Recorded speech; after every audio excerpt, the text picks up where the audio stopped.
노키즈존도 어떻게 아이들 출생률 걱정하면서 어떻게 아이들 출입을 막느냐 이런 이제 논란이 있는 거잖아요. 노시니어존도 역시 마찬가지로 그런 논리를 똑같이 적용할 수 있을 것 같아요. 초고령 사회에 대한 우려들을 많이 하면서 어떻게 노시니어존을 만드느냐 이런 논란이 뒤따를 수밖에 없는데요. 그러니까 아마 기억하실지 모르겠는데 서울의 한 헬스장에서 70세 이상 고령자는 회원으로 받지 않는다 이렇게 입장을 밝혀서 논란이 됐거든요. 헬스장에 와가지고 노인분들이 자꾸 다친다는 이유를 댔다고 해요. 이것도 사실 굉장히 논란이 됐었는데 최근 부산의 한 대형 카페가 고령자는 2층으로 올라갈 수 없습니다라는 입장을 밝혀가지고 이게 논란이 되고 있습니다. 이유가 뭐냐면 안전사고 위험이 있기 때문이다라고 이제 밝혔다고 하는데요. 계단이 많고 야외 공간이 있기 때문에 만약에 고령자들이 올라가서 추락하면 어떡하느냐 이런 이유를 댔다고 합니다. 노인분들 반발이 클 것 같은데요. 그럴 수밖에 없지 않겠어요? 네. 가족들이 카페에 올라갔는데요. 70세 이상 노인분은 못 올라가십니다. 2층에. 이렇게 하는 건 조금 문제가 있는 것 같고요. 요즘 뭐 얼마나 힘이 펄펄하신 분들이 많은데요. 이해할 수 없다는 반응들이 더 많을 수밖에 없는데요. 지난 5월 한 언론사에서 자사 홈페이지를 방문한 독자들 대상으로 설문조사를 한 적이 있거든요.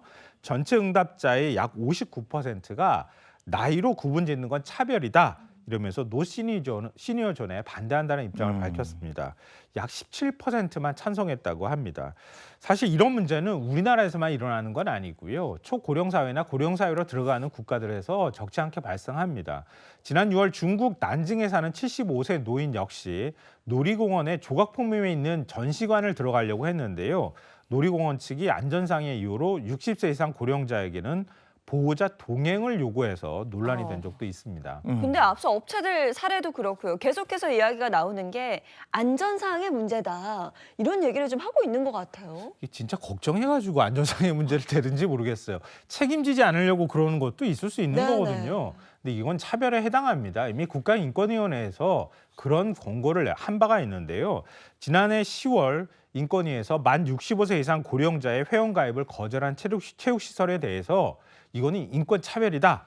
이렇게 규정을 한 바가 있습니다. 체육시설이 안전사고 발생률이 꼭 나이에 비례한다고 볼 수도 없고 나이에 따라서 일률적으로 배제하는 것은 불합리하다라고 판단을 한 겁니다. 일부에선 노시니어존을 두고 안전사고 우려 등을 이유로 들고 있지만 특정 집단에 대한 혐오와 차별로 이어질 수 있다는 점에서 노시니어존은 이거는 가급적 하지 않는 게 좋지 않겠느냐라고 하는 의견이 대세가 될 수밖에 없을 것 같습니다.